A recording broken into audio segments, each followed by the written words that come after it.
Deepanshu academy आप लोगों का स्वागत है। इसके पहले मैंने पिछला पार्ट लाया था सेल के बारे में, सेल का इंट्रोडक्शन आपको दिया था। दूसरा पार्ट हम ला रहे हैं टाइप ऑफ सेल्स, पार्ट 2 है ये।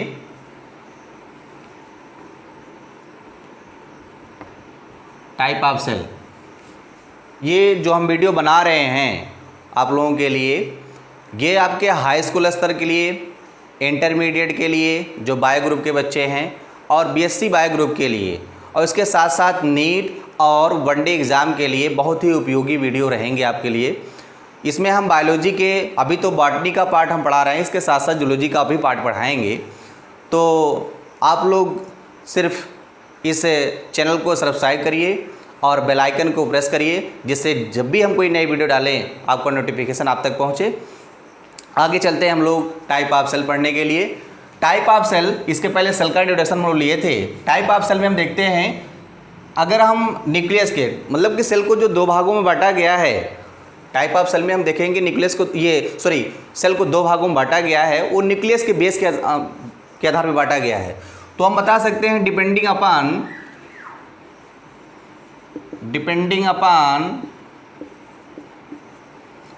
On the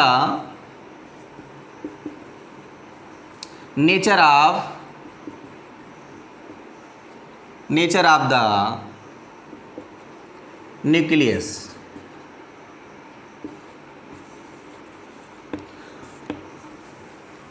nature of the nucleus के नेचर के अनुसार इसके 2 भाग बांटे गए हैं। 2 टाइप्स इसके हैं। वो 2 टाइप्स कौन हैं? पहला है प्रोकैरियोट और दूसरा आता है यूकैरियोट। हमने बताया कि टाइप ऑफ सेल का जो ये प्रकार बताया गया है, 2 प्रकार बताए गए हैं। ये 2 प्रकार हैं प्रोकैरियोट, यूकैरियोट, और किसके आधार पर बांटे गए हैं? तो न्यूक्लियस के आधार पर बांटे गए हैं। तो अभी दिमाग में होगा कि प्रोकैरियोट यूकैरियोट में न्यूक्लियस का क्या भूमिका होती है। तो हम देखते हैं कि प्रोकैरियोट, यहाँ अगर हम इसके ग्रीक वर्ड से लें प्रोकैरियोट, तो ग्रीक वर्ड होता है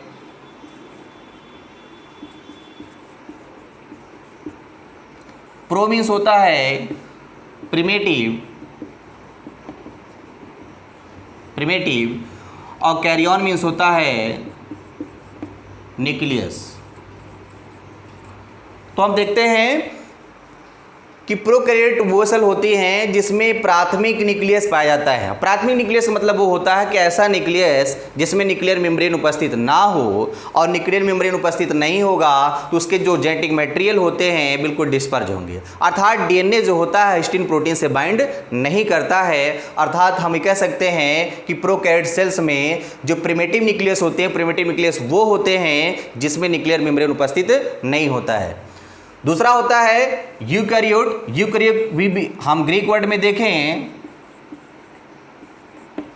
तो यू मीन्स होता है ट्रू, और कैरियन मीन्स होता है न्यूक्लियस। ऐसा सेल्स जिसमें ट्रू अर्थात गुड भी कह सकते हैं, मतलब इसमें सत्य न्यूक्लियस पाया जाता हो, अच्छा न्यूक्लियस पाया जाता हो, वो ऐसा कहलाता है। अच्छा न्यूक्लियस क्या होता है? ट्रू न्यूक्लियस क्या होता है? अर्थात जिसमें न्यूक्लियर मेम्ब्रेन उपस्थित हो। ऐसा न्यूक्लियर जिसमें न्यूक्लियर मेम्ब्रेन उपस्थित होता है उसे हम ट्रू न्यूक्लियस कहते हैं, और जिसमें डीएनए मटेरियल जो होता है वो हिस्टोन प्रोटीन से बाइंड करता है। तो टोटली हम मिला के कह सकते हैं यूकैरियोट सेल्स ऐसे होती हैं जिसमें ट्रू न्यूक्लियस पाया जाता हो। आपने दोनों मंत्र देख लिया, इसमें न्यूक्लियस जो पाया जाएगा उसमें न्यूक्लियर मेम्ब्रेन नहीं होगा, इसलिए इसको प्रिमिटिव न्यूक्लियस कहते हैं। इसमें न्यूक्लियर मेम्ब्रेन के साथ साथ इसके जेनेटिक मटेरियल अर्थात डीएनए हिस्टोन प्रोटीन से बाइंड भी रखेगा। इस वजह से ये यूकैरियोट और प्रोकैरियोट को अंतर हमने कर दिया। तो न्यूक्लियस के आधार पर अंतर किया गया। फिर बात आती है प्रोकैरियोट में बहुत सारे एग्जाम्पल हैं।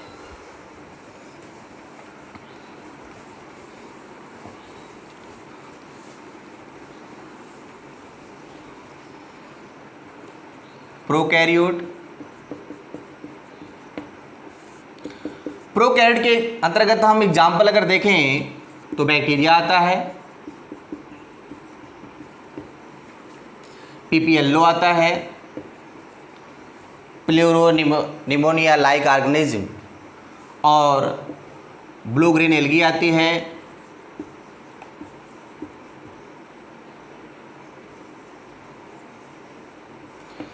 इसके साथ साथ ई कोलाई भी आता है, E coli bacteria. E coli जो बैक्टीरिया होता है ये कहाँ पाया गया था, ये मनुष्य के आंत में पाया जाता है, ह्यूमन इंटेस्टाइन। तो हम देखें अगर प्रोकैरियोट का सबसे विस्तृत अध्ययन किसमें हुआ है, तो सबसे विस्तृत अध्ययन ई कोलाई से हुआ है। ई कोलाई में ही सब देखा गया था कि प्रोकैरियोट सेल्स पाए गए, अर्थात न्यूक्लियर जो मेम्ब्रेन थे उसमें उपस्थित नहीं थे। तो हम ये कह सकते हैं अगर प्रोकैरियोट को एक्सप्लेनेशन किया जाए, डिफाइन किया जाए, तो सबसे अच्छा एग्जाम्पल कौन था, ई कोलाई। ई कोलाई में ही विस्तृत अध्ययन करके हम प्रोकैरियोट को अलग किए थे। तो ई कोलाई जो होता है ये ह्यूमन इंटेस्टाइन पाया जाता है, found in human intestine, human intestine.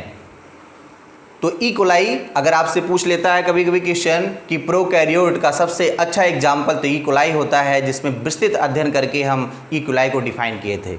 E coli क्या है, कहाँ पाया जाता है, ह्यूमन के इंटेस्टाइन में पाया जाता है, जो कैसा है, प्रोकैरियोट है। आगे हम लोग देखते हैं यूकैरियोट। यूकैरियोट के अगर एग्जाम्पल की बात करें तो इसमें जितने भी हायर प्लांट हैं, हायर प्लांट, एनिमल्स,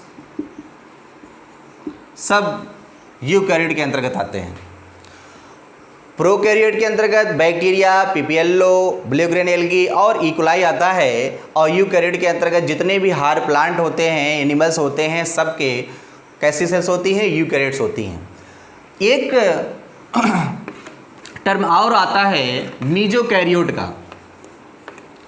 मीजोकैरियोट का टर्म आता है, काफ़ी बार पूछा गया है मीजोकैरियोट। मीजोकैरियोट मतलब ये होता है कि एक ऐसा ऑर्गेनिज्म है जिसमें दोनों प्रकार की सेलें पाई जाती हैं। वो दोनों कौन होती हैं, अर्थात प्रोकैरियोट और यूकैरियोट, प्रोकैरियोट और यूकैरियोट दोनों सेल्स पाई जाती हैं। मेसोकैरियोट में एक ऐसा ऑर्गेनिज्म होता है जिसमें प्रोकैरियोट और यूकैरियोट का कैरेक्टर पाया जाता है। तो प्रोकैरियोट का कौन सा कैरेक्टर पाया जाएगा और यूकैरियोट का कौन सा कैरेक्टर पाया जाएगा, तो इसमें न्यूक्लियस तो पाया जाता है, अर्थात न्यूक्लियस होगा और न्यूक्लियस मेम्ब्रेन भी होगा। जब न्यूक्लियस है तो न्यूक्लियस मेम्ब्रेन अगर है तो यूकैरियोट का कैरेक्टर हो गया। लेकिन न्यूक्लियस मेम्ब्रेन के अंदर, अर्थात उसके अंदर जो जेनेटिक मटेरियल है, डीएनए है, वो डीएनए हिस्टोन प्रोटीन से बाइंड नहीं करता है, तो वो कैरेक्टर हो गया प्रोकैरियोट का। और जब न्यूक्लियर मेम्ब्रेन पाया गया तो कैरेक्टर हो गया यूकैरियोट का। इसलिए दोनों का कैरेक्टर उसमें मिलता है, उसे हम मेसोकैरियोट कहते हैं। जैसे एग्जांपल, तो प्रोकैरियोट में आप लिख सकते हैं कि हिस्टोन प्रोटीन एब्सेंट, और यूकैरियोट में देख सकते हैं न्यूक्लियर मेम्ब्रेन प्रेजेंट।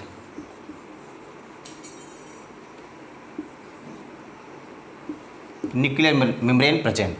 तो हम देख रहे हैं कि यूकैरियोट में न्यूक्लियर मेम्ब्रेन उपस्थित होता है, इसलिए यूकैरियोट का कैरेक्टर दिया।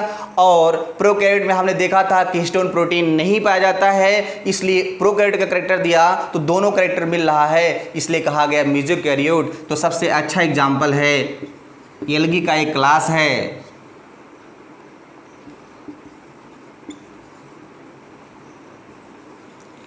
एल्गी का एक क्लास है जिसे कहते हैं एल्गी क्लास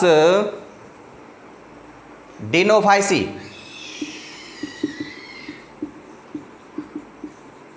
डिनोफाइसी में एक एग्जाम्पल, क्लास एल्गी का एक क्लास है डाइनोफाइसी में डेस्मोकैप्सा,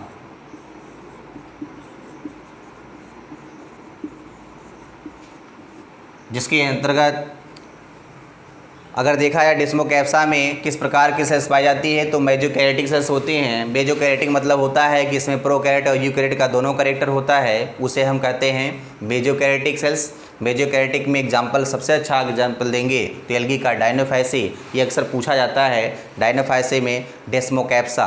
ठीक है, बाकी अगले वीडियो में हम आप पार्ट 3 लेके आएंगे बहुत जल्द ही। आप वीडियो को लाइक और सब्सक्राइब करिए और ज़्यादा से ज़्यादा इसको शेयर करिए। धन्यवाद।